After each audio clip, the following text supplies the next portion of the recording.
Começou numa estrada nacional deserta, onde um veterano avistou um carro em chamas através das cortinas de chuva. Dentro dele, uma senhora idosa tremia de puro terror. Assombrado pelo mesmo trovão que um dia lhe tirara a família, ele a puxou para fora segundos antes de as chamas explodirem atrás deles. Ao amanhecer, ela estava salva, mas ele foi despedido por chegar atrasado depois de lhe salvar a vida. No entanto, o destino não fica em silêncio, especialmente quando a mulher que ele resgatou voltou a entrar no seu mundo. E o que ela revelou transformaria a sua humilhação num milagre. O que você teria feito naquela noite? E antes de começarmos, lembre-se de curtir, partilhar e subscrever. Os pinheiros ao longo da Estrada Nacional 125 curvavam-se como gigantes enlutados sob o peso da tempestade do norte. As agulhas longas e molhadas chicoteando ao vento enquanto lençóis de chuva deslizavam pelo asfalto. A noite tinha uma escuridão antinatural, do tipo que engolia faróis inteiros e fazia até os trechos mais familiares da estrada parecerem assombrados.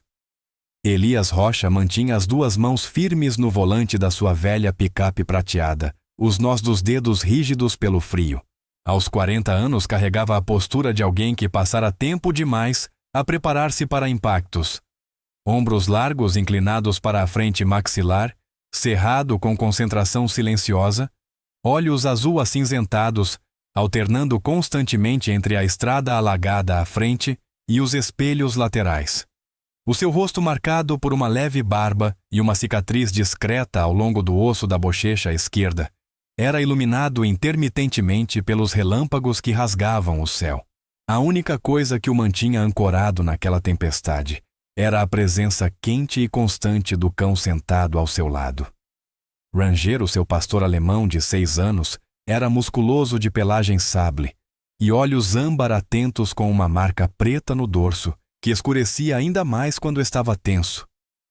Mesmo agora, permanecia ereto no banco do passageiro, sem tremer, sem ganir, apenas vigilante da forma que só um antigo K-9 de combate conseguia ser. As orelhas mexiam a cada estrondo de trovão. A respiração era calma, mas mais pesada que o normal, como se ele sentisse algo que Elias ainda não percebera. Ranger sempre fora assim. No Afeganistão, muitas vezes antecipava o perigo antes de qualquer humano. E naquela noite, os instintos dele pareciam mais afiados do que a própria tempestade. Elias reduziu a marcha enquanto a picape lutava para subir uma curva inclinada. Os turnos tardios no Brasa do Norte deixavam-no sempre exausto, e após 12 horas diante do fogão industrial, a dor nos braços pulsava como algo vivo. Ainda assim, preferia o longo caminho pela floresta a regressar para um apartamento vazio na cidade. A cabana na serra oferecia um silêncio honesto. Mas até isso parecia ameaçado pela tempestade que agora martelava o tejadilho da caminhoneta, como punhos exigindo entrar. Então o rosnado de Ranger quebrou a monotonia. No início baixo, quase inaudível sob o rugido da chuva. Mas as orelhas ergueram-se e a postura ficou rígida. Ele apoiou uma pata no bordo do painel, como se ancorasse rumo a algo à frente. Elias lançou-lhe um olhar. Amigo. O que foi Ranger não respondeu. Nunca respondia.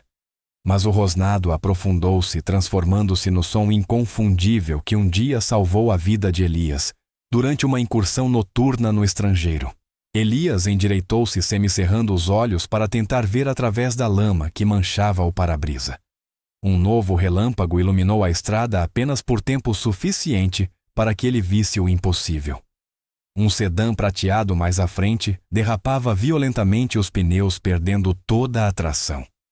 Num único e horrível giro, o carro rodou sobre a estrada escorregadia como uma moeda lançada de pé. Depois deslizou de lado e embateu de frente contra um enorme pinheiro à traseira, levantando ligeiramente com o impacto. Uma explosão de faísca saltou do capô seguida de fumo. Depois o piscar aterrorizante de chamas. Elias travou bruscamente. A picape hidroplanou por um instante antes de parar com um grunhido. Ranger latiu com força, sem medo, só urgência. O pulso de Elias martelava no pescoço. Sem pensar, abriu a porta e correu para o temporal, o frio cortando-lhe a pele como lâmina. Ranger saltou logo atrás, patas chapinhando na água que corria pela EN 125. À medida que Elias se aproximava, viu uma figura presa no banco do condutor. Uma mulher. Não uma senhora distinta na idade e no porte. Mesmo em meio ao caos, parecia ter uns 60 anos. O cabelo prateado colava-se-lhe ao rosto. Usava um longo casaco de lã vermelho, agora rasgado pelo impacto, e um cachecol verde escuro enrolado desordenadamente ao pescoço. Um dos sapatos de salto pendia pela metade no pé. O outro permanecia preso contra o chão do carro enquanto ela lutava para se soltar. O rosto pálido, elegante, esculpido pelo tempo, contorcia-se em pânico a cada trovão que rasgava o céu. Elias avançou. O calor das chamas do motor aumentava a cada segundo. A porta estava completamente entalada. Ele agarrou a moldura com as duas mãos, firmando os pés no chão escorregadio, os músculos tensionados enquanto puxava. O metal gemeu, mas não cedeu. Ranger deu a volta ao carro, ladrando com insistência, alertando que o tempo estava a esgotar-se. Lá dentro, a mulher arfou. Por favor, tire-me daqui. Por favor." A voz dela quebrou-se não só pelo medo, mas por algo mais profundo. Ela estremeceu violentamente quando um relâmpago rasgou o céu, o corpo inteiro, reagindo como o de uma criança revivendo um pesadelo. Algo nos olhos dela fez Elias perceber que aquilo não era apenas pânico por estar presa. Era memória, antiga, brutal e inflexível. Elias rosnou de volta para a porta, agarrando-a com mais força, mais um puxão. O metal gritou e finalmente abriu o suficiente para que ele pudesse enfiar o ombro e forçar a abertura. Destravou o cinto dela. Ela agarrou-se a ele, tremendo incontrolavelmente. Metade por choque, metade por uma ferida interior que ele não podia ver. "Senhora, eu tenho-a", disse ele. A sua voz era firme o suficiente para atravessar a tempestade. "Vou levantá-la. Mantenha os olhos em mim." A mulher assentiu, embora lágrimas escorressem pelas faces já encharcadas pela chuva. Ranger latiu novamente. 3 latidos curtos desta vez. Elias reconheceu o padrão. Perigo. Agora mexe. Ele ergueu a mulher, surpreendido pela leveza dela sob tantas camadas de lã. Ela tremia tanto que ele sentiu através do casaco. Ranger guiou-os recuando em direção à caminhoneta, mantendo o corpo entre eles e o sedã em chamas. Assim que se afastaram, uma explosão ensurdecedora rebentou no motor, lançando faíscas e fogo para o ar. A mulher soltou um grito sufocado e enterrou o rosto no peito de Elias. Ele protegeu-a com o corpo, até que as chamas baixaram para algo menos ameaçador. Ele ajudou-a a sentar-se no banco do passageiro, enquanto Ranger saltava para a traseira. Quando Elias ligou o aquecedor vapor, subiu das suas roupas. A respiração da mulher vinha irregular, trêmula, mas desacelerando à medida que percebia que já não estava no pesadelo. "O meu nome é Margarida." Ela sussurrou finalmente entre suspiros. A voz tinha a suavidade educada de alguém, criada com refinamento, embora agora rasgada pelo medo. "Margarida Hale." Elias assentiu. "Eu sou Elias Rocha. E este é o Ranger." O cão ergueu a cabeça em reconhecimento, os olhos âmbar, observando-a com uma ternura surpreendente para uma criatura moldada pela guerra. Margarida olhou para Ranger com algo próximo da incredulidade. Ele sabia, não sabia. Antes de o carro bater. Elias lançou um olhar ao cão. Ele faz isso muitas vezes. Do lado de fora, as chamas consumiam os últimos pedaços intactos do sedã dela. Quando outro relâmpago iluminou a estrada, Margarida estremeceu tão violentamente que o banco inteiro tremeu e ela agarrou a manga de Elias como se fosse afogar-se se o soltasse. Mas então, Ranger fez algo estranho. Em vez de ladrar ou manter-se alerta, pousou suavemente uma pata sobre o joelho de Margarida e fixou os olhos nos dela com uma intensidade tão focada que parecia ler algo lá dentro. como se lembrasse de algo que ela jamais contara a alguém. Margarida congelou a respiração presa aos olhos, a arregalarem-se como se reconhecesse o cão, ou aquele momento vindo de algum lugar profundo e impossível. Por um instante, ela murmurou um nome que Elias nunca tinha ouvido. Miguel. Quando Elias perguntou quem era Miguel, ela abanou a cabeça rapidamente e não disse mais nada. Mas a expressão dela deixou um arrepio em Elias que nada tinha a ver com a tempestade. Algo no passado dela e na reação inexplicável de Ranger estava prestes a desenrolar-se muito além dos destroços em chamas. Elias conduziu-a pela estrada sinuosa da serra até a sua cabana, uma estrutura pequena mas robusta, aninhada entre pinheiros altos. Lá dentro, acendeu a lareira e entregou-lhe um cobertor de lã pesado. Ranger deitou-se junto aos pés dela, perto o suficiente para confortar, mas respeitoso para não a sobrecarregar. Enquanto o fogo crepitava, Margarida finalmente voltou a falar. Contou-lhe em fragmentos sobre uma noite 3 décadas antes. Uma tempestade, uma estrada, um acidente e a perda do marido e do filho. O trauma gravara-se tão profundamente nela que trovoadas ainda desencadeavam tremores físicos.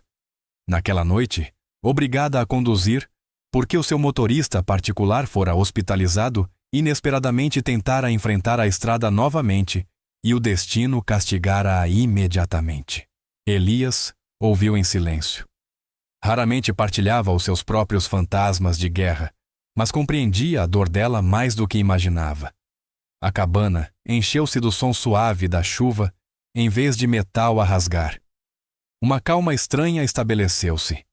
Não exatamente paz, mas o laço inquieto entre duas pessoas que sobreviveram a noites que deveriam tê-las destruído.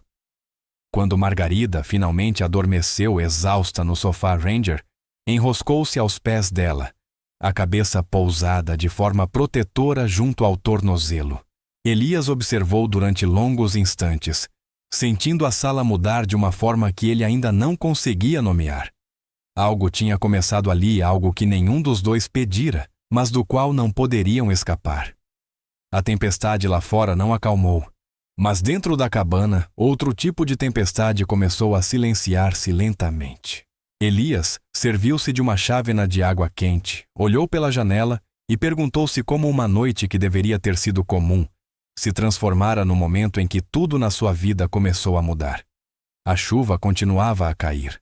Ranger continuava de vigia, e a mulher do casaco vermelho dormia sob o brilho suave da lareira segura por enquanto. Este foi o início.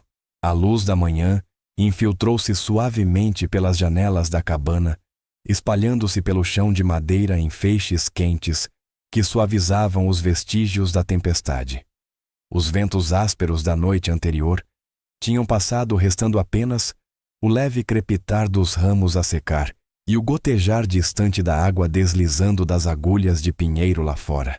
Elias Rocha estava ao pequeno fogão, as costas largas voltadas para a sala, enquanto aquecia um pequeno almoço simples, papa de aveia, ovos mexidos e um bule de chá de gengibre, que ele esperava ajudar a aliviar o choque ainda preso nos ossos de Margarida. Os seus movimentos eram lentos, deliberados, quase cerimoniais, como se receasse que qualquer ruído pudesse estilhaçar a frágil calma instalada dentro da cabana. Atrás dele, Margarida Hale permanecia deitada no sofá sob um grosso cobertor de lã. Tinha 60 anos embora. A nitidez dos seus traços maçãs do rosto, altas maxilar, definido nariz marcado, lhe conferisse a elegância silenciosa de alguém que cuidara de si ao longo da vida. O seu cabelo prateado cortado em bob moldava-lhe o rosto em ondas suaves. E embora tivesse um ar exausto, os seus olhos carregavam a profundidade de quem amou muito e perdeu ainda mais. O casaco vermelho, agora seco pelo calor da lareira, pendia cuidadosamente num cabide de madeira ao lado do cachecol verde escuro e dos sapatos de salto pretos. Mesmo em desordem, os seus pertences exalavam refinamento. Ranger estava deitado ao lado dela, a cabeça apoiada suavemente na canela da mulher. O pastor alemão estava sempre alerta mesmo quando parecia relaxado. Mas algo na forma como se posicionara ao lado de Margarida sugeria um instinto protetor que ia além de qualquer treino. Seus olhos âmbar levantaram-se quando Elias se aproximou com a bandeja de comida e a cauda do cão bateu 2 vezes suave e tranquilizadora. É um verdadeiro guardião, murmurou Margarida para Ranger com um sorriso cansado, enquanto Elias pousava a bandeja no colo dela. Faz-me lembrar do... Ela parou. A expressão vacilou por um instante, e a memória escapou-lhe antes que conseguisse terminá-la. Elias percebeu. De quem perguntou suavemente. Margarida abanou a cabeça apertando o cobertor contra o peito. Não importa. Às vezes o passado regressa em formas que já não são totalmente reais. Ela olhou pela janela como se a própria luz do sol carregasse fantasmas. Elias não insistiu. Sabia melhor do que a maioria que existiam feridas que se alojavam tão fundo que não podiam ser sondadas de forma casual. O seu próprio passado estava cheio de sombras de que raramente falava rostos, que não conseguira salvar noites após batalhas, em que o silêncio parecia mais alto do que fogo de artilharia. Mas ele não estava pronto para revisitar isso, e sentia que Margarida também não.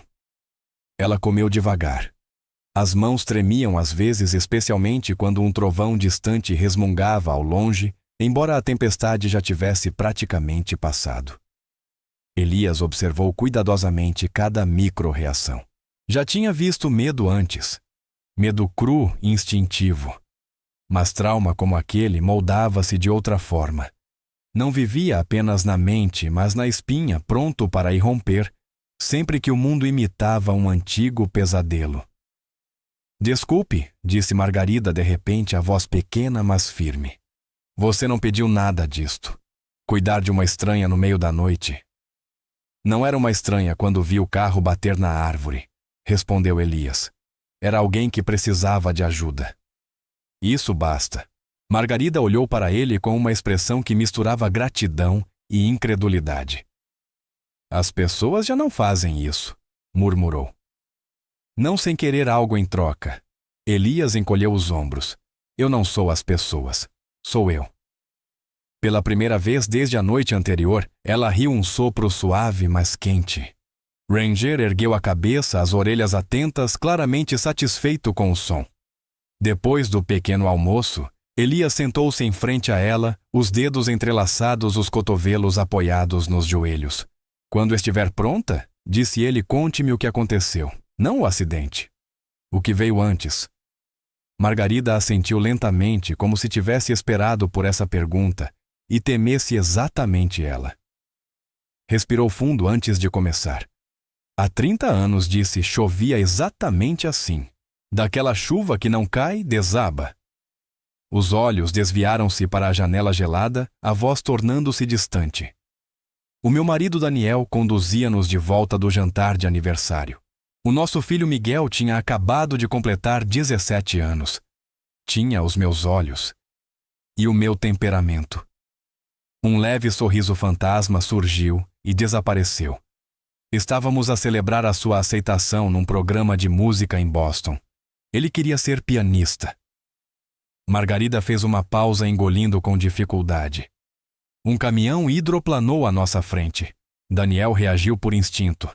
Sempre disseram que ele era um condutor cauteloso, mas a estrada estava escorregadia e o carro capotou 2 vezes. Eu fui projetada para fora. Eles não. Elias sentiu algo apertar-lhe o peito. Até Ranger deixou escapar um ganido suave, como se compreendesse o peso daquelas palavras. Evito trovões desde então, continuou ela. Sobrevivi ao impacto, mas o som das tempestades nunca mais me deixou. É como se ficassem alojadas algures dentro do meu crânio. Ela inspirou bruscamente e fechou os olhos. Ontem à noite senti como se estivesse lá outra vez. Elias assentiu com doçura. O trauma não vai embora. Só muda de forma. Margarida olhou para ele com uma nova curiosidade. Fala como um homem que já enfrentou as suas próprias tempestades. Ele não respondeu. O silêncio entre os dois foi resposta suficiente. Enquanto o fogo estalava, Ranger levantou-se de repente à postura rígida. As orelhas inclinadas em direção à porta, os olhos fixos na maçaneta com uma intensidade quase sobrenatural. Elias seguiu o olhar dele sentindo uma mudança sutil na pressão do ar da sala, como se algo lá fora se tivesse aproximado da cabana sem entrar. Margarida apertou o cobertor contra os ombros, a respiração acelerada. "O que é?" sussurrou. Ranger deu 2 passos em direção à porta, a cauda rígida. Depois virou-se não para Elias, mas para ela. O olhar do cão encheu-se de um reconhecimento estranho que não pertencia àquele momento, nem àquele lugar. Os olhos de Margarida arregalaram-se, as pupilas dilatando-se em medo ou memória. "Esse olhar", murmurou ela. "O meu filho Miguel. O meu menino. Ele tinha olhos assim quando tentava acalmar-me." Engoliu em seco, a voz trêmula. "Por que é que o seu cão olha para mim como se me conhecesse?" Um arrepio percorreu a espinha de Elias. O ranger só reage assim quando sente algo que não consegue explicar. Ou algo que reconhece. Sussurrou Margarida, quase inaudível. Mas como poderia ele lembrar-se de um rapaz que nunca conheceu?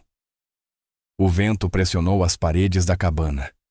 A pergunta permaneceu entre eles. Perigosa. Impossível. Viva. Ranger voltou para o lado de Margarida, o corpo a relaxar tão depressa quanto se tinha tensionado, como se a presença que sentira tivesse passado. Elias observou-os com atenção, um nó formando-se no estômago. Algo ligava aqueles dois de uma forma que a lógica não conseguia mapear. Talvez trauma reconhecesse trauma. Talvez houvesse fios que os uniam muito antes da noite anterior. Quando Margarida terminou o chá, levantou-se devagar, as pernas instáveis de início, mas fortalecendo-se a cada passo. Elias trouxe-lhe o casaco e ajudou-a a pousar a lã vermelha sobre os ombros. A cor vibrante contrastava lindamente com a pele pálida e o cabelo prateado dela, dando-lhe uma presença quase mítica no meio da rusticidade da cabana. "Tenho um motorista que me vem buscar na estação florestal aqui perto", disse ela suavemente. "Recebeu alta do hospital esta manhã." Ajustou o cachecol com dedos trêmulos. "Preciso de ver o meu advogado hoje. Há assuntos não resolvidos." Elias acompanhou-a até a caminhoneta e conduziu-a até a pequena estação do Parque Florestal. Margarida permaneceu em silêncio ocasionalmente, pousando a mão na cabeça de Ranger, como se encontrasse equilíbrio naquela calma. Quando chegaram, ela estendeu a mão e apertou firme a dele. "Salvou-me a vida", disse. "Você e o seu cão extraordinário. É uma dívida que pretendo retribuir." Elias abanou a cabeça. "Sem dívidas, apenas pessoas a ajudarem pessoas." Margarida sorriu com tristeza. "Você não sabe quem salvou, mas saberá." Ela saiu quando o motorista, um homem magro de meia-idade chamado Duarte, com cabelo castanho acinzentado, cuidadosamente penteado, e um modo educado, porém distante, abriu a porta para ela. Ele fez um aceno respeitoso a Elias. Depois guiou Margarida para o banco de trás. Ranger observou o sedã a afastar-se a cauda baixa, não de medo, mas de expectativa. Quando o carro desapareceu na curva, Elias pousou a mão na cabeça do cão. "Vamos vê-la outra vez, não vamos?" murmurou. Ranger soltou um único latido suave. Ele nunca estivera errado. A azáfama da manhã de segunda-feira no Brasa do Norte seguia o seu próprio ritmo. Pratos a bater, pedidos a ecoar acima do rugido dos exaustores industriais, e o cheiro intenso de café expresso que se infiltrava por todos os cantos da enorme sala de refeições. Do lado de fora, o sol acabara de subir sobre os telhados de Bahia Fria, tingindo as janelas de dourado. Mas lá dentro, não havia calor. Elias Rocha empurrou a porta de entrada dos funcionários com uma respiração firme e apologética. Estava apenas 7 minutos atrasado, mas no mundo das cozinhas de alta pressão, 7 minutos eram uma eternidade. As botas traziam vestígios de orvalho e agulhas de pinheiro da caminhada, que fizera depois de deixar Ranger com Tomás Barros no posto de segurança do centro comercial. Tomás, um antigo reservista de 55 anos de peito largo, mãos calejadas e uma bondade permanente marcada no olhar, tinha cumprimentado Ranger com o mesmo entusiasmo de todos os dias. Muitas vezes brincava dizendo que Ranger era o ponto alto do seu turno. Ranger, com a pelagem sable e a expressão séria, respondia sempre inclinando-se suavemente contra a perna de Tomás, um sinal de confiança que raramente oferecia a estranhos, mas dentro do restaurante confiança não era algo concedido com facilidade. Bruno Kellerman, o gerente de sala, estava de costas para as portas vai-vem da cozinha, os braços cruzados com força sobre o peito. Tinha pouco mais de 40 anos mais baixo que Elias, mas robusto, com um estômago que pressionava os botões da camisa cinzenta. O cabelo lambuzado com gel em excesso era penteado rigidamente para um lado, num estilo que tentava demasiado impressionar. O rosto demasiado liso, demasiado avermelhado, parecia sempre a um insulto de distância de uma expressão de desprezo. Os olhos pequenos e escuros estreitaram-se no momento em que Elias entrou na cozinha. Aqui está ele, anunciou Bruno alto, agitando uma espátula metálica como um maestro a iniciar uma sinfonia. E que sinfonia cruel! O nosso herói residente de volta de salvar o mundo, presumo. Vários cozinheiros de linha congelaram a meio movimento. Um jovem empregado a transportar um tabuleiro de copos limpos parou a centímetros de bater num balcão de preparação. O ajudante da loiça, um adolescente tímido chamado Cooper, baixou a cabeça como quem se prepara para um impacto. Desculpem o atraso, disse Elias calmamente, a voz profunda, firme, mas não defensiva. Houve um acidente ontem à noite. Bruno cortou-o com uma mão erguida. Ninguém quer saber. A voz dele cortou o ruído da cozinha como um chicote. Acha que os clientes param de comer só porque lhe apetece aparecer quando quer. Isto não é caridade e o seu passado militar. Ele apontou com desdém para o dog tag de Elias, pendurado sob o casaco de chefe. Não lhe dá privilégios especiais aqui. Elias ficou tenso, mas não reagiu. Aprendera há muito que raiva não resolvia nada, nem no campo de batalha, nem numa cozinha governada por egos. Ajudar uma senhora idosa que sofreu um acidente, continuou Elias. Não ia deixá-la naquela tempestade. Foi por isso? Poupe-me, resmungou Bruno, revirando os olhos teatralmente. Servimos comida aqui, Rocha, não lições de moral. Alguns clientes perto da janela de passagem olharam para dentro.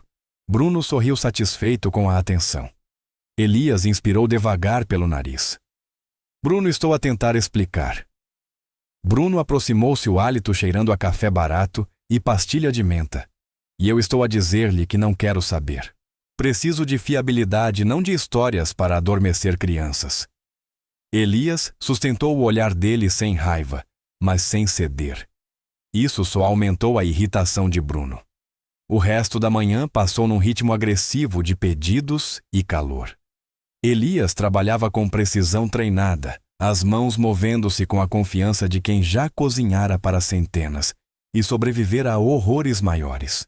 Mas Bruno rondava-o sem parar, andando de um lado para o outro, criticando, corrigindo coisas que não precisavam de correção. A cada poucos minutos, atirava um comentário para trás alto, o suficiente para toda uma equipa ouvir. Queimou as bordas outra vez, Rocha. Que desleixo! Não admira que tenha sido dispensado do serviço. Heróis não se escondem em cozinhas. A maioria da equipa permanecia imóvel, sem ousar provocar a ira de Bruno. Alguns trocavam olhares de simpatia quando ele não estava a ver, mas nenhum ousava intervir. Durante a pausa tardia da manhã, Elias aproximou-se do balcão de preparação para pegar num pano limpo. Nesse momento, um relâmpago explodiu lá fora, inesperado, à luz do dia seguido de um trovão, que fez o edifício tremer com um eco estranho. Ao mesmo tempo, Ranger, à espera no exterior com Tomás, Soltou um uivo agudo, não um latido, um uivo. Um aviso cortando as paredes do restaurante, como uma lâmina a rasgar os ossos. Elias congelou. Conhecia os instintos de Ranger melhor do que conhecia o próprio pulso. Aquele som não o ouvia desde o Afeganistão na noite antes da explosão que mudara tudo. Bruno saiu do escritório irritado. Mas que raio foi isso? Se esse cão seu danifica a propriedade ou assusta clientes. Mas Elias já não o ouvia. O estômago dele retorceu-se. Ranger só uivava assim quando havia perigo. Perigo real perto. Algo estava a chegar. E não era o clima. Ao meio-dia, o humor de Bruno tinha assentado numa arrogância fervilhante. Ele viu a oportunidade quando uma bandeja de legumes grelhados saiu ligeiramente mais escura num canto. Um erro trivial que qualquer cozinheiro corrigiria em segundos. Bruno aproveitou a ocasião de forma teatral.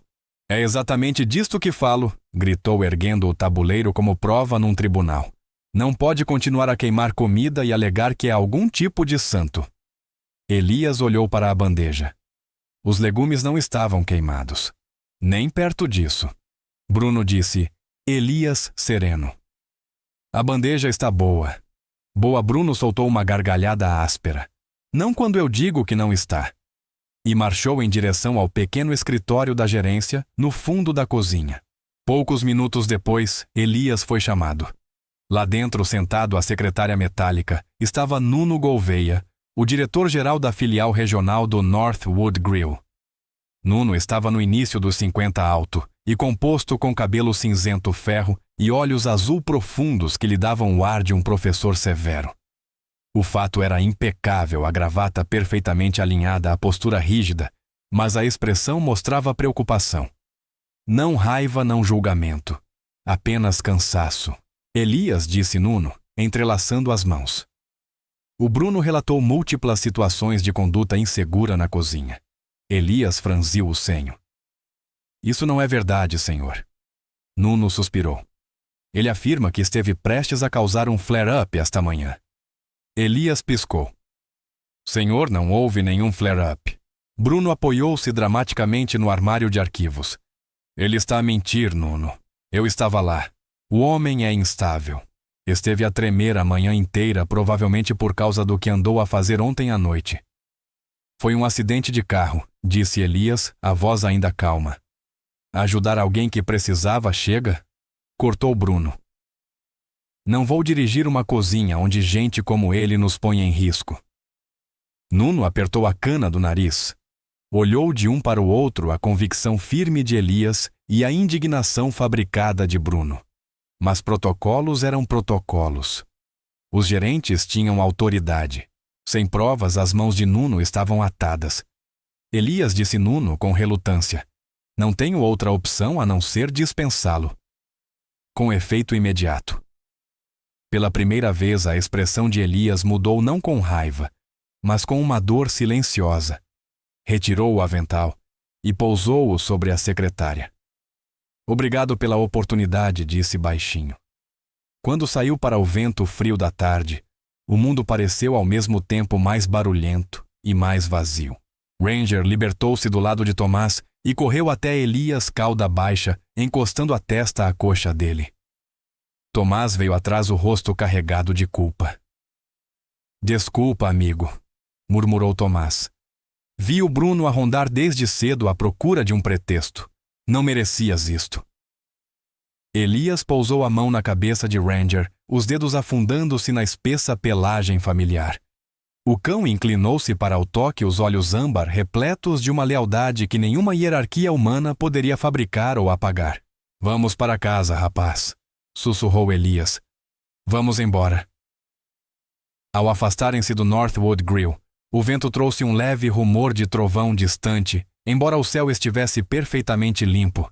E Ranger olhou para trás uma última vez, longo e fixo, antes de seguir Elias pela calçada. Algo estava para acontecer. Algo que nenhum deles conseguia ainda nomear. A multidão do fim de tarde no centro comercial Vale Frio movia-se no seu ritmo habitual.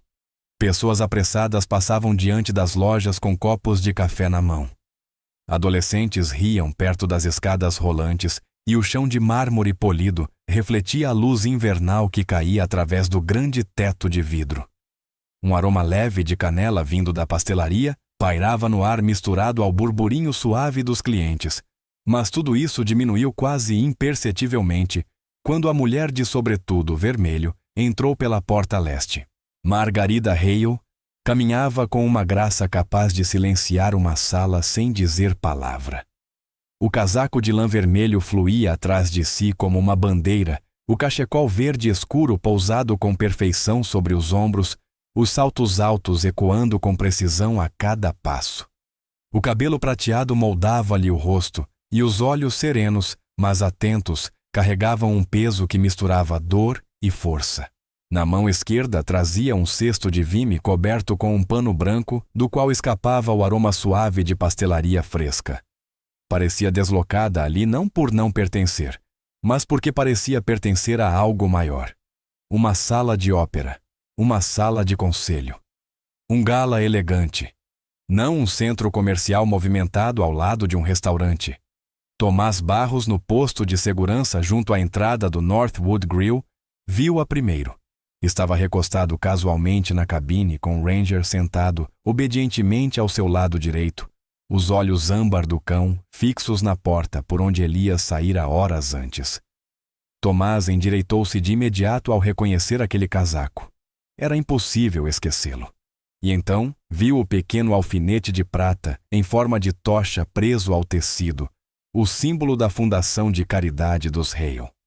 Tinha-o visto apenas uma vez anos antes e nunca imaginou voltar a vê-lo ali. Ela aproximou-se com um sorriso gentil. "Com licença", disse a voz quente, mas tingida de urgência. "Isto é o Northwood Grill. Procuro uma pessoa." Tomás ajustou o boné. "Sim, minha senhora. Posso ajudar Ranger." Levantou-se a cauda baixa, mas atenta, olhando para ela com um reconhecimento inconfundível. A expressão de Margarida suavizou ao vê-lo. "Procuro um homem chamado Elias Rocha", disse. "Trabalha... ou trabalhava aqui." Tomás hesitou, lançando um olhar a Ranger como se procurasse as palavras certas. Margarida percebeu a mudança imediatamente. O sorriso desapareceu. "Ele não está aqui." Tomás soltou um suspiro lento e arrependido. As rugas no rosto marcado pelo tempo aprofundaram-se. "Minha senhora, ele foi despedido há apenas umas horas." Margarida ficou completamente imóvel. Era como se o ruído do centro comercial tivesse desaparecido ao redor dela. "Despedido?" repetiu incrédula. Por que motivo Tomás abanou a cabeça?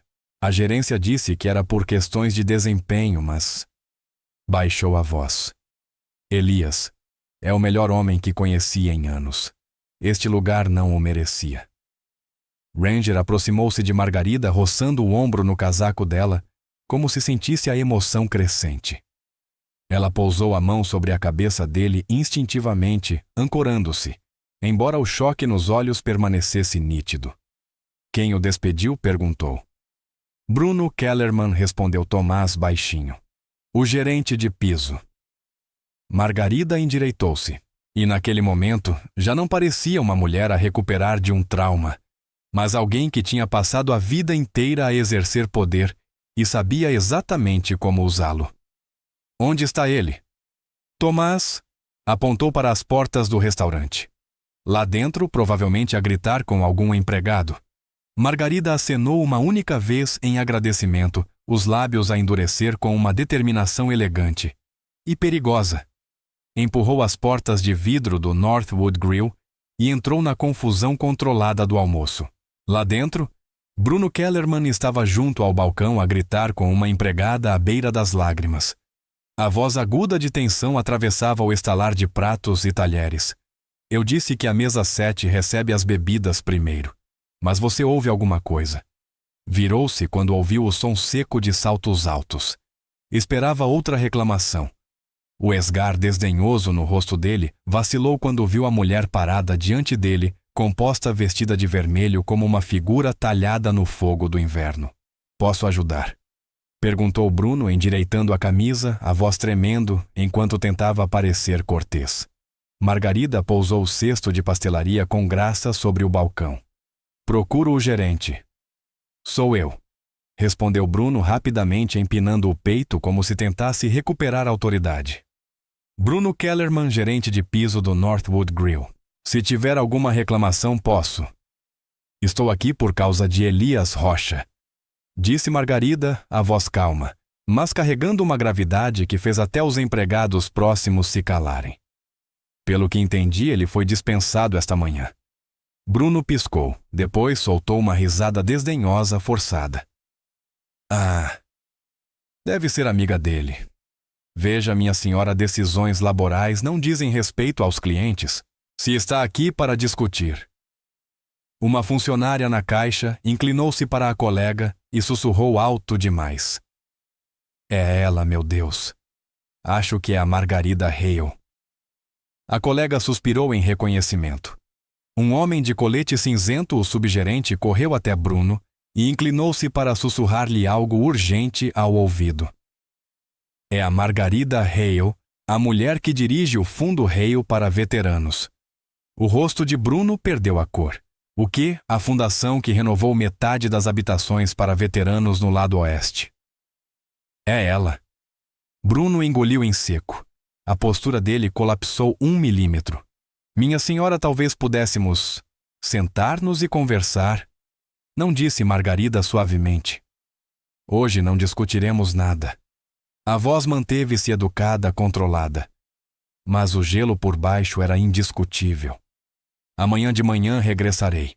E espero uma reunião formal com toda a gerência sênior presente. Sustentou o olhar dele tempo suficiente para que todo o pessoal sentisse o peso das suas palavras. Bruno tentou falar, mas nenhum som saiu. Margarida virou-se sem esperar resposta, recolheu o cesto e saiu do restaurante com a mesma postura impecável com que tinha entrado. Do lado de fora, Elias estava no passeio com o Ranger, encostado à sua perna. A expressão exausta pela humilhação da tarde transformou-se em confusão quando viu Margarida aproximar-se. E Ranger correr ao encontro dela, reconhecendo-a de imediato.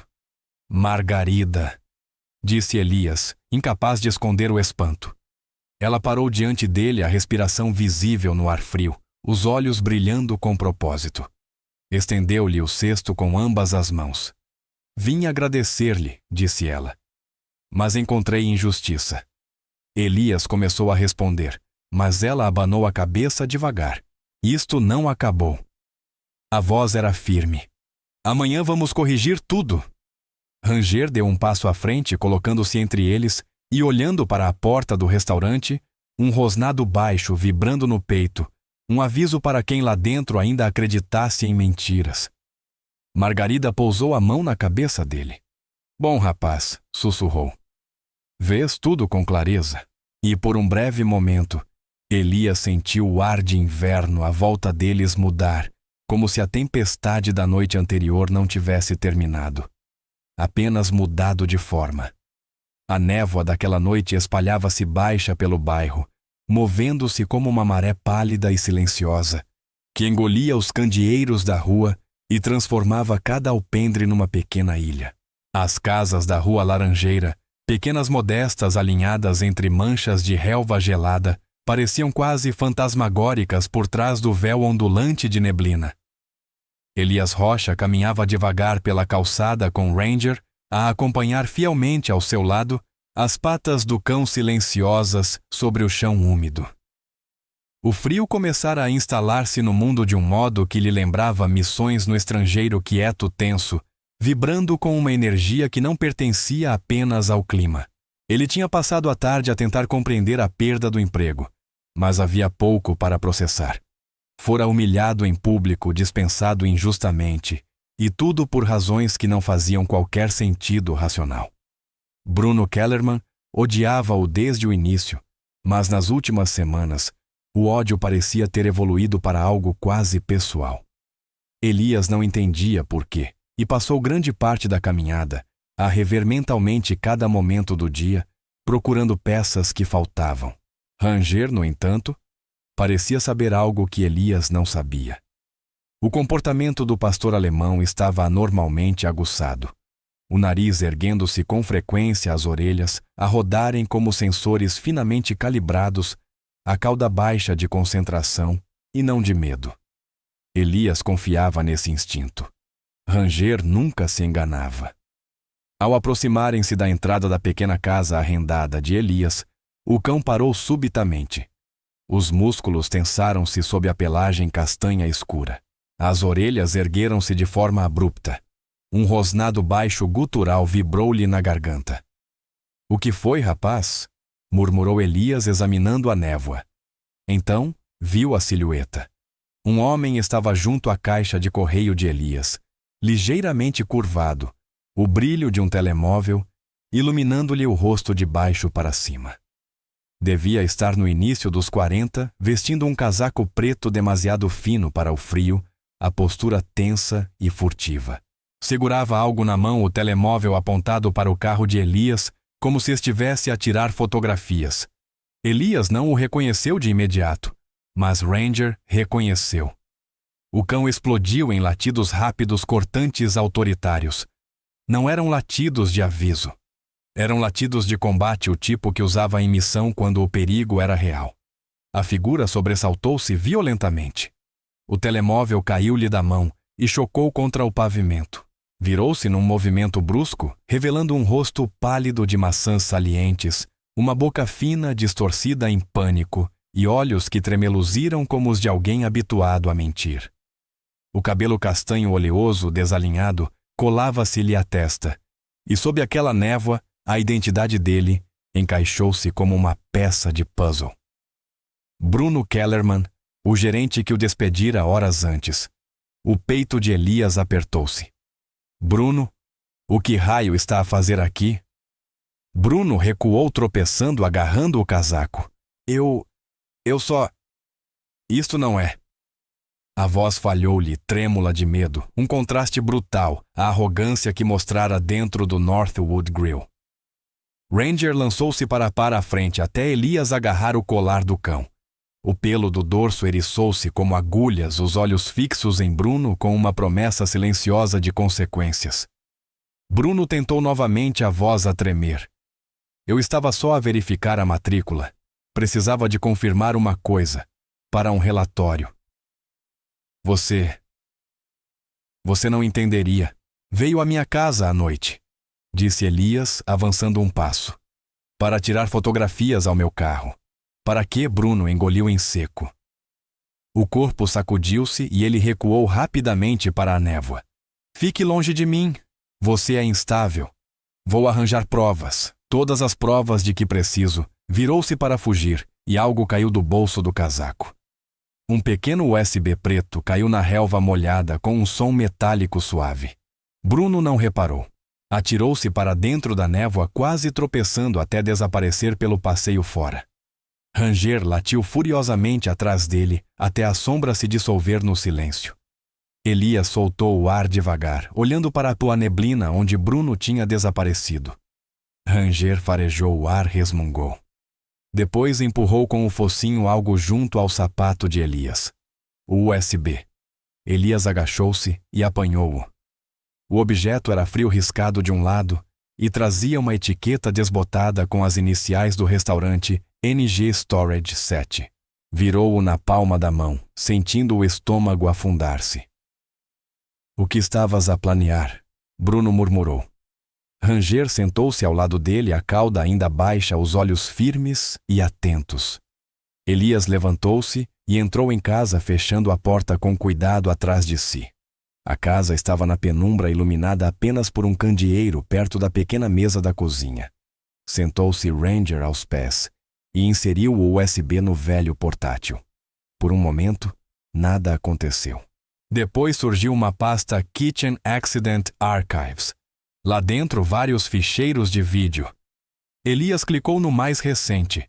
Era a filmagem da cozinha de 2 semanas antes, mostrando Elias ao fogão. E Bruno atrás dele. No início, nada parecia errado. Mas então o vídeo deu um salto. Um glitch.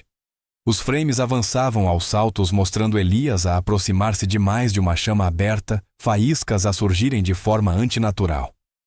O rosto de Elias escureceu. Isto nunca aconteceu. Clicou no outro vídeo. Nesse, um tabuleiro ardia dentro de um forno que nunca estivera ligado. Noutro, aparecia um fogo de gordura que simplesmente não existira. Tudo cortado, colado, manipulado, rearranjado. Provas fabricadas. Alguém Bruno andava a construir um caso para arruiná-lo. Um caso destinado a destruir a sua credibilidade e a sua reputação. Não apenas o seu emprego. Ranger levantou-se subitamente, os olhos presos no ecrã do portátil. O corpo ficou rígido, as orelhas erguidas como se algo naquelas imagens lhe tivesse tocado um nervo profundo. Quando uma das faíscas editadas piscou no ecrã, Ranger soltou um gemido baixo estranho, um som que Elias não ouvia desde a noite em que uma explosão real tinha devastado a unidade onde serviam. Por um momento, Elias não percebeu. Depois, entendeu. Ranger não estava a reagir à imagem. Estava a reagir ao som escondido no clipe, um eco distorcido quase imperceptível, que apenas um cão treinado reconheceria. Um som feito para provocar medo, confusão. Uma resposta psicológica. Algo usado em manipulação. Um arrepio frio percorreu Elias. A sabotagem de Bruno não era descuidada. Era deliberada, detalhada, perturbadoramente calculada. Alguém queria destruí-lo completamente. Elias recostou-se na cadeira, o peso da revelação a comprimir-lhe o peito. Ranger aproximou-se e empurrou-lhe o joelho com insistência suave, oferecendo conforto, mas também urgência. Isto não era apenas antipatia no local de trabalho. Era um ataque à sua honra como veterano, à sua integridade como homem. E Bruno viera à sua casa para elevar o ataque ao próximo nível. Elias retirou o USB.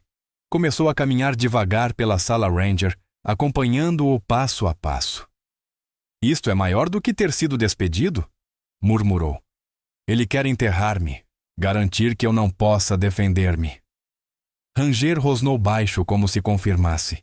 Elias fechou os olhos e ouviu novamente as palavras de Margarida. Amanhã vamos corrigir tudo. Mas isto era algo que ela não podia resolver apenas enfrentando a gestão. Isto era prova. Prova que Bruno nunca esperou que Elias encontrasse. Olhando para o USB ainda apertado na mão, sentiu a neblina da noite pressionar contra as janelas. O bairro caiu num silêncio pesado. Isto é guerra, sussurrou. Ranger levantou a cabeça, os olhos âmbar brilhando como carvões incandescentes na penumbra. E Elias soube uma coisa com absoluta certeza. Ele não ia deixar Bruno destruí-lo. Nem agora, nem nunca. Na manhã seguinte, a luz solar espalhava-se pelo exterior envidraçado do centro corporativo Northwood, fazendo o gelo agarrado às bordas do edifício cintilar como pequenas faíscas. Lá dentro, porém, o ar estava longe de ser quente. A tensão acumulava-se nos corredores como uma corrente elétrica silenciosa. Os funcionários caminhavam mais depressa, sussurrando em cantos, ajustando gravatas e casacos, como se preparassem para uma tempestade não no céu, mas no coração da empresa. A sala de reuniões principal, normalmente usada para avaliações trimestrais, fora reorganizada para um encontro extraordinário. Uma longa mesa de carvalho, 12 cadeiras de couro, um projetor a vibrar levemente, uma garrafa de café quente intocada sobre um aparador. As persianas estavam meio abertas, luz suficiente para evitar claustrofobia, mas não o bastante para aquecer a sala. Nuno Gouveia foi o primeiro a chegar. Aos 52 anos, alto e de porte definido, com um maxilar firme suavizado apenas pela barba grisalha, Nuno carregava a autoridade como quem veste um uniforme. O fato cinzento ferro estava impecável e, embora os olhos fossem normalmente serenos naquela manhã, tremeluziam com uma raiva contida. Arrumou uma pilha de documentos com precisão, ajustou o comando do projetor. Era um homem que detestava caos não por fragilidade, mas porque acreditava que a ordem protegia as pessoas do mal. A porta abriu-se de novo. Tomás Barros entrou mais ereto do que o habitual no seu uniforme azul marinho de segurança. Os ombros largos e as mãos calejadas revelavam uma vida inteira de trabalho pesado, embora os olhos cor de avelã traíssem nervosismo. Tirou o boné com respeito. "Bom dia, senhor", disse a Nuno, que respondeu com um aceno rígido. Ranger troteou atrás dele, dirigindo-se imediatamente para a cadeira onde Elias se sentaria, dando uma volta antes de se deitar sob a mesa alerta, mas calmo. Os olhos âmbar examinaram a sala como um soldado a avaliar terreno. Momentos depois, Elias Rocha entrou. Usava uma camisa de flanela limpa sob um casaco verde azeitona já gasto. O cabelo escuro desalinhado pelo vento da manhã. O rosto tranquilo, mas endurecido por dias de injustiça. A postura era direita, não orgulhosa, mas estável, a postura de alguém que estivera em salas muito mais perigosas do que uma sala de reuniões, mas que ainda assim sentia o peso da injustiça mais profundamente do que o peso de um disparo. Ele baixou a mão para tocar a cabeça de Ranger. O cão respondeu com um abanar lento da cauda e uma respiração tranquila, como se o estivesse a tranquilizar. Então veio a mudança no ar, aquela alteração subtil que fez todos olhar para a porta. Margarida Hale entrou como um sussurro seguido por uma orquestra. O longo casaco vermelho de lã esvoaçava atrás dela. O lenço verde escuro repousava elegantemente sobre os ombros. Os saltos altos ecoavam de forma decidida pelo chão da sala de conferências. O cabelo prateado brilhava na luz filtrada. E embora o rosto permanecesse sereno, havia fogo por trás daquela calma, um fogo que sobrevivera a tempestades literais e emocionais. Ela movia-se com a graça de quem viveu o suficiente para entender o poder e a responsabilidade que ele exige. Vários gestores mexeram-se desconfortáveis nos assentos ao reconhecê-la. Alguns sussurraram: "É ela, é da Fundação Hale. A mulher que o Bruno insultou. O que é que ela estava a fazer aqui?" A resposta chegou quando Margarida pousou um pequeno cesto presente, que no dia anterior fora destinado a Elias, sobre a mesa. "Podemos começar?" perguntou a voz suave, mas com aço por dentro. Nuno fez sinal para todos se sentarem. "Obrigado por terem vindo com tão pouca antecedência." O último a entrar foi Bruno Kellerman. E já não se parecia em nada com o gerente arrogante do restaurante.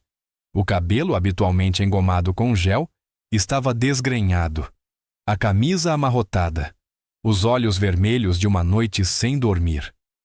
Travou ao ver Margarida. A cor fugiu-lhe do rosto. "Senhora Hale?" crocitou, tentando endireitar-se, embora os ombros tremessem sob um peso invisível.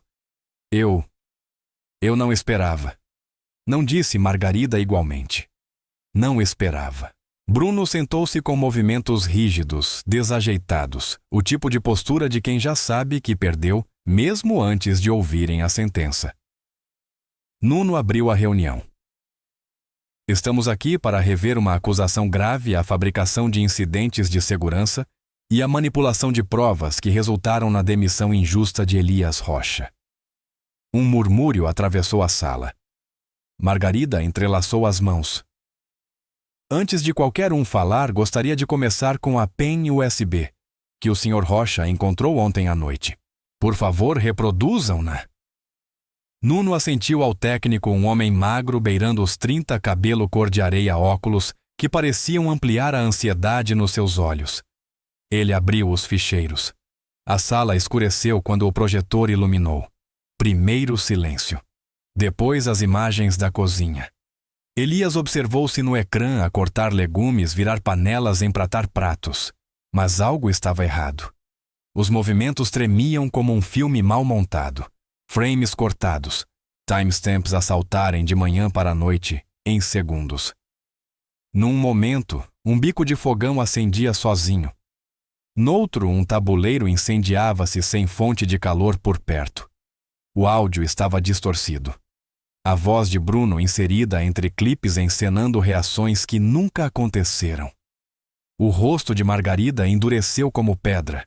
O maxilar de Nuno contraiu-se até um músculo saltar sob a pele. Bruno disse Nuno num tom tão baixo que fez a sala inteira prender a respiração. Nega ter criado isto. Bruno limpou o suor da testa respirando depressa. Não é o que parece. Eu estava só. Só a documentar problemas de segurança. Ele é instável, ele basta.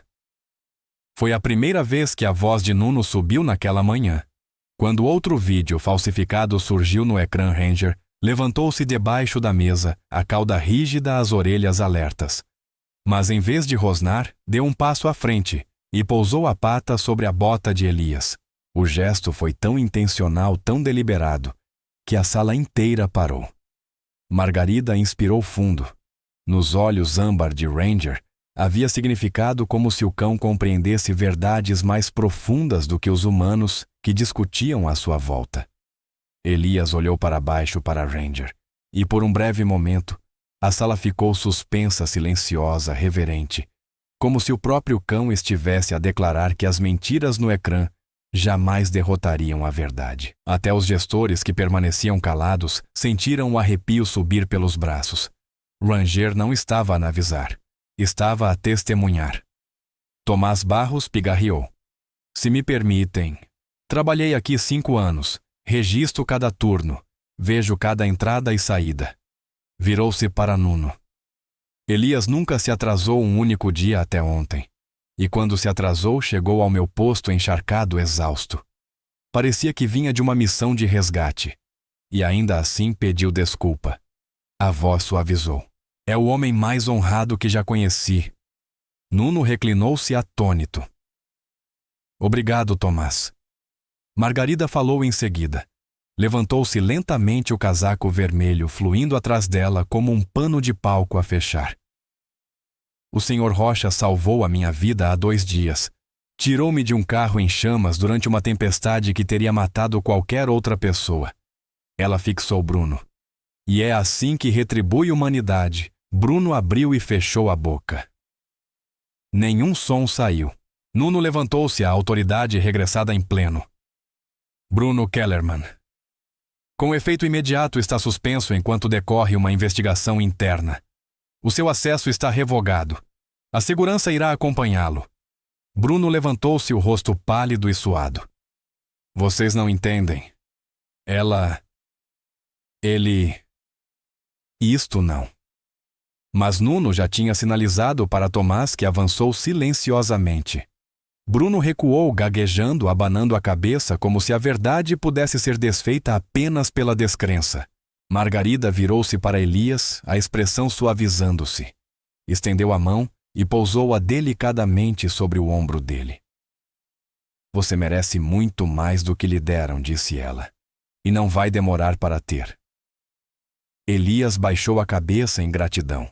Ranger encostou-se contra a perna dele, completamente calmo agora, como se a justiça tivesse finalmente colocado o mundo de volta no lugar certo. A reunião terminou. O destino de todos naquela sala tinha mudado. E pela primeira vez em dias, Elias sentiu algo quente e raro a encher-lhe o peito. Não triunfo. Esperança. O gelo ao longo da lagoa da Serra Norte começara a perder a rigidez, fragmentando-se em lascas pálidas que flutuavam suavemente sobre a água escura. A luz da primavera cintilava sobre a superfície em degelo, aquecendo o ar frio do norte, o suficiente para que os primeiros sinais de verde surgissem na margem. Bandos de aves regressavam em voos dispersos, os seus cantos brilhantes e esperançosos, como se o próprio mundo tentasse esquecer a crueldade do inverno. Mas para Elias Rocha, a primavera significava mais do que a mudança de estação. Era a época em que tudo na sua vida passara de dureza para a possibilidade. Quando tempestades, traições e injustiças cederam lentamente a uma redenção silenciosa. Nos meses que se seguiram à explosiva reunião no Northwood Grill, a empresa transformou-se de formas que ninguém tinha previsto.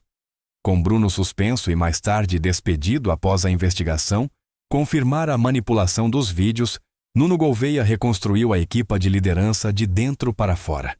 E no centro dessa reconstrução estava Elias. O que começou como um papel consultivo temporário evoluiu rapidamente para algo permanente. Observando a firmeza, diligência e autoridade moral de Elias Nuno, ofereceu-lhe um cargo que ninguém esperava, diretor de operações de toda a rede regional. Elias aceitou apenas depois de muita reflexão. Nunca procurara poder. Mas Nuno disse-lhe: os bons homens raramente desejam poder. É por isso que são os que o merecem. Assim, o homem que antes percorria aqueles corredores como cozinheiro, passou a atravessá-los com passo equilibrado, cumprimentando funcionários com humildade, sempre perguntando pelas suas famílias ou bem-estar. E Ranger fiel, calmo, amado por todos, tornou-se rapidamente o símbolo não oficial da cadeia de restaurantes. Clientes chegavam pedindo para conhecer o cão-herói. Crianças ajoelhavam para fazer festas atrás das orelhas dele. E a equipa criou um pequeno canto acolchoado atrás da secretária de Elias, com uma placa artesanal, espaço do Ranger Brinquedos e um cobertor azul. Mas a transformação mais profunda aconteceu fora do trabalho. Elias e Margarida Hale aproximaram-se ao longo dos meses não por romance, mas por algo mais silencioso e profundo. Uma ligação familiar forjada não por sangue, mas por gratidão e empatia, e a experiência partilhada de sobreviver a tempestades que nunca os abandonaram completamente. Margarida recuperou a força aos poucos, caminhando com mais confiança, dormindo melhor, comendo bem. Atribuía essa recuperação a duas coisas: a comida de Elias e a presença de Ranger. Ele ancora a casa, dizia ela, passando a mão pelo pelo do cão junto à lareira. Como o seu filho Miguel, perguntou Elias, certa vez, gentilmente.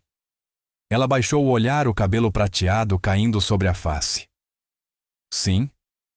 Mesmo depois de 30 anos, o luto nunca desaparece. Apenas aprende a falar mais baixo. Elias ajudou a reparar as tábuas rangentes da varanda, lixou o corrimão das escadas e cozinhou-lhe refeições nas noites em que ela se sentia mais fraca. Margarida encontrou conforto não só na constância de Elias, mas no peso quente de Ranger, deitado aos seus pés enquanto ela lia na poltrona. A respiração suave do cão preenchia os espaços silenciosos da casa, como um lembrete de que ela já não estava sozinha. Tudo parecia estável, até a noite em que o coração dela falhou.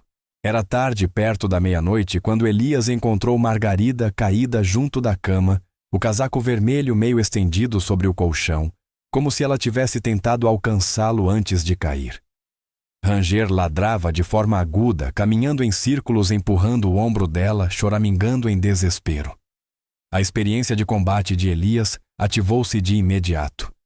As mãos moveram-se com precisão, verificando o pulso, elevando-lhe a cabeça, estabilizando a respiração. Ligou para os serviços de emergência com uma mão e fazia compressões torácicas com a outra. A voz não vacilou uma única vez, mas os olhos brilhavam com um medo que ele se recusava a admitir. Margarida sobreviveu por pouco. Os médicos chamaram-lhe arritmia cardíaca severa, agravada pela idade e pelo estresse. Um perigo silencioso que pairara no coração dela durante anos. Quando despertou no hospital, a sua primeira pergunta não foi sobre a própria saúde. Onde estão o Elias e o Ranger? Elias estava sentado ao lado dela. Ranger enrolado fielmente aos seus pés, tranquilo, agora que ela estava segura. Margarida sorriu debilmente e estendeu a mão para acariciar o focinho do cão. Você de novo, sussurrou. Meu sentinela das tempestades. A partir daquele dia, algo nela mudou. Algo resoluto, algo final. Nos dias silenciosos que se seguiram à sua recuperação, Margarida começou a organizar documentos, fazer chamadas, reunir-se com advogados. Era meticulosa, gentil, discreta. Elias notava o modo como ela olhava fotografias antigas do marido falecido do filho Miguel, antes de as guardar cuidadosamente nas gavetas. Passava longas tardes junto à lagoa, observando o gelo a flutuar com Ranger sentado ao seu lado como um guardião. Até que numa tarde suave de primavera, sob a luz quente que entrava pela janela, chamou Elias para se sentar com ela. Tinha um envelope selado entre as mãos. Elias, disse ela a voz mais fraca que o habitual, mas firme na intenção. Naquela noite de chuva você não salvou apenas a minha vida. Deu-lhe novamente sentido. Olhou para Ranger, que a fitou com inteligência solene. E ele trouxe-me uma paz que eu não sentia desde o dia em que perdi a minha família. Elias abanou a cabeça. Não me deve nada, Margarida. Já fez mais do que suficiente. Ela sorriu um sorriso frágil, mas luminoso. Eu não tenho mais família, nenhum herdeiro. A casa, as terras, os fundos. Tudo apodrecerá nas mãos erradas se eu não escolher para onde vai. Você salvou-me 2 vezes. A voz quebrou com uma emoção que ela não tentou esconder. E eu vi-o servir todos. Menos a si mesmo. Quero que fique com tudo o que deixo. Não como pagamento. Como legado. Margarida. A voz de Elias falhou. Olhou para baixo esmagado pela emoção. Ela colocou o envelope nas mãos dele. Abra quando estiver pronto. Só peço uma coisa: continue o meu trabalho. Ajude os esquecidos, alimente os solitários, dê aos veteranos a vida que merecem. Você e o Ranger foram trazidos até mim por um motivo. Ao segurar o envelope, Ranger levantou-se, caminhou até Margarida e pousou a cabeça no colo dela. Não o gesto habitual, mas algo mais profundo, quase cerimonial. Os olhos de Margarida brilharam. Vê, sussurrou ela a Elias. Os animais sentem aquilo que nós recusamos dizer em voz alta. Elias assentiu, a garganta apertada. Ranger não estava apenas a confortá-la. Ele estava a reconhecer algo sagrado que passava entre eles, como se abençoasse a decisão que ela acabara de tomar. Quando a primavera se firmou, Margarida recuperou o suficiente para andar com uma bengala, o casaco vermelho brilhando contra a paisagem que descongelava. Visitou o Northwood Grill uma última vez, agradecendo a cada funcionário pela gentileza durante a sua recuperação. 2 semanas depois, partiu tranquilamente durante o sono. A notícia devastou Elias não porque fosse inesperada, mas porque perdê-la era como perder uma parte do mundo que verdadeiramente o compreendia. No seu memorial, a lagoa cintilava ao fundo, o vento farfalhando pelas primeiras folhas da estação. Ranger permaneceu deitado ao lado de Elias durante todo o serviço, levantando a cabeça ocasionalmente, como se escutasse algo além do alcance humano. Dias depois, Elias abriu o envelope que ela lhe dera. Dentro estava o testamento. A totalidade da herança. Rei ou casa-terras contas e a fundação de veteranos passava para Elias Rocha com a condição de que continuasse a servir os veteranos e os solitários. E uma última nota escrita à mão. Desde a noite em que me salvou você e o Ranger, tornaram-se a minha família. Que isto o ajude a construir uma vida de boas obras. E assim foi. No início do verão, numa rua tranquila perto da lagoa, abriu um novo restaurante. Elias escolheu um nome que honrava não apenas Margarida, mas todas as almas que sobreviveram a tempestades que nunca mereceram. Second Chance Grill. Grelha Segunda Oportunidade. Na manhã da inauguração, uma multidão reuniu-se em pequenos grupos animados. A luz do sol banhava o letreiro de madeira. O ar cheirava a ervas grelhadas, pão quente e novos começos. Ranger deitava-se orgulhosamente à entrada, o pelo brilhando ao sol da primavera, a cauda varrendo o chão em arcos lentos e satisfeitos. Uma vida reconstruída. Um destino reescrito. Tudo a partir de uma única noite de chuva. No fim, os maiores milagres raramente chegam com trovões ou luz ofuscante. Às vezes surgem silenciosamente através de um estranho que para, na chuva de um cão leal, que sente o que nós não conseguimos, ou de um momento em que Deus coloca 2 almas errantes no caminho, uma da outra, para que ambas encontrem o caminho de casa. O que aconteceu com Elias e Margarida lembra-nos que cada ato de bondade cria uma onda, e às vezes essas ondas regressam como bênçãos que nunca esperávamos. Num mundo que tantas vezes parece apressado e endurecido, a graça ainda encontra brechas por onde entrar, serena, paciente e guiada por uma mão muito maior do que a nossa. Ao regressar à sua rotina, que esta história o lembre de procurar as pequenas misericórdias à sua volta, de estender compaixão onde ela é necessária e de confiar que Deus trabalha silenciosamente nos bastidores de cada dia. Se esta história tocou o seu coração, partilhe-a com alguém que possa precisar de esperança hoje. Deixe um comentário, subscreva o canal e ajude-nos a levar mais histórias de fé, coragem e segundas oportunidades a outras pessoas. Que Deus o abençoe e o guarde, e que a sua luz guie os seus passos hoje e sempre.